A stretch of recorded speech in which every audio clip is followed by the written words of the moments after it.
दोस्तों, आपका स्वागत है साइंस और टेक्नोलॉजी की नई दुनिया में। दोस्तों, आज हम आपके लिए लाए हैं कुछ ऐसे एडवांस और बड़े मशीन्स को जिनके काम करने के तरीके को देखकर आप सोच में पड़ जाएंगे। इसलिए दोस्तों, हमारे वीडियो को एक छोटा सा लाइक कर दे, क्योंकि वीडियो हमने बड़ी मेहनत से बनाई है। और इसी तरह के और वीडियो देखने के लिए चैनल को सब्सक्राइब करके साइड वाली घंटी भी ऑन कर दीजिए। तो चलिए शुरू करते हैं। Plastic hole burner. बिल्कुल ही सिंपल दिखने वाला ये टूल किसानों के लिए काफी ज्यादा फायदेमंद है। इस टूल का इस्तेमाल इंडोर खेती के लिए किया जाता है। दरअसल इंडोर खेती में पौधा लगाने के लिए प्लास्टिक की तिरपाल में होल करना पड़ता है। इस काम के लिए इस टूल का इस्तेमाल किया जाता है। आप खुद अंदाजा लगा सकते हैं कि इस टूल के बगैर इस काम को करना कितना मुश्किल होगा। इस टूल में आगे की साइड एक बर्नर लगा होता है और पीछे की साइड एक छोटा सा गैस सिलेंडर लगा होता है। सवाना। इस मशीन का इस्तेमाल बेकार जमीन से पेड़ों की जड़ें निकालने के लिए किया जाता है। दो सर्कुलर बड़े बड़े ब्लेड्स को लगाकर इस मशीन को बनाया गया है, जो कि मिट्टी के नीचे दबे पुराने पेड़ों को बड़ी आसानी से निकालती है और जमीन को खेती करने के काबिल बना देती है। इस मशीन के मॉडल में 5 ब्लेड्स लगाए गए हैं, जो कि मिट्टी को साइड में करने का काम करते हैं। ड्रेजर। इस क्रांतिकारी मशीन का इस्तेमाल खेतों के किनारे बनी नालियों को साफ करने के लिए किया जाता है। ये मशीन कीचड़ और मिट्टी को साफ करने के साथ साथ नालियों पर उगने वाले अनवांटेड घास को भी काटती जाती है।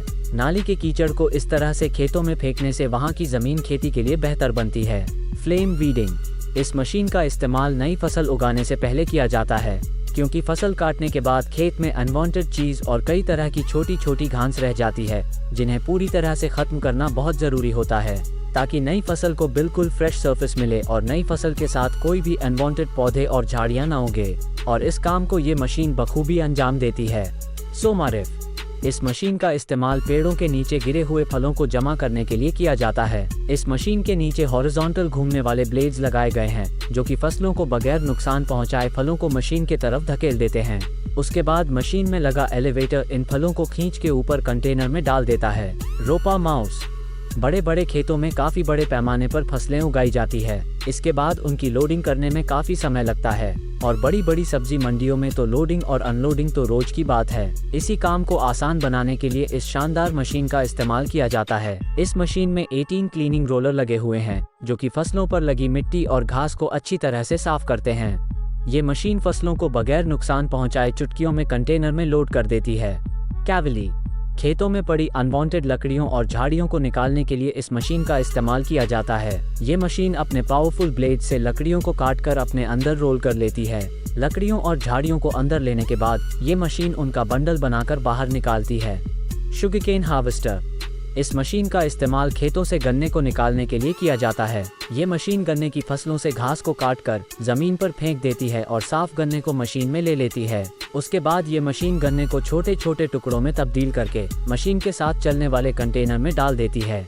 Bells super splitter. दोस्तों, ये तो आपको पता ही होगा कि पेड़ों के बड़े बड़े टुकड़ों को तोड़ने में कितनी ज्यादा मेहनत और समय लगता है, लेकिन इसी काम को ये मशीन हंसते हंसते कर देती है। मतलब कि कुल्हाड़ी उठाना तो दूर की बात है, इसके चलते आपको उठने की भी जरूरत नहीं है। बस बैठे बैठे रिमोट से कंट्रोल करो। पहले तो इस मशीन में लकड़ी के बड़े बड़े टुकड़ों को रखा जाता है। उसके बाद ये मशीन अपने हाइड्रोलिक प्रेस से एक बड़े टुकड़े को 4 छोटे छोटे टुकड़ों में काट देती है। आयरस 2500। ये मशीन ऊपर की मिट्टी को नीचे और नीचे की मिट्टी को ऊपर करने का काम करती है। इस मशीन को किसी भी तरह की जमीन पर चलाकर जमीन को क्लीन किया जा सकता है, जिससे जमीन को इस्तेमाल काबिल बनाया जा सकता है। दोस्तों, ये वीडियो हमने बड़ी मेहनत से बनाया है, इसलिए आप हमारे इस वीडियो को एक लाइक तो जरूर देना, और इस तरह की और वीडियो देखते रहने के लिए इस चैनल को सब्सक्राइब करके बाजू वाली घंटी ऑन कर दो। Thanks for watching.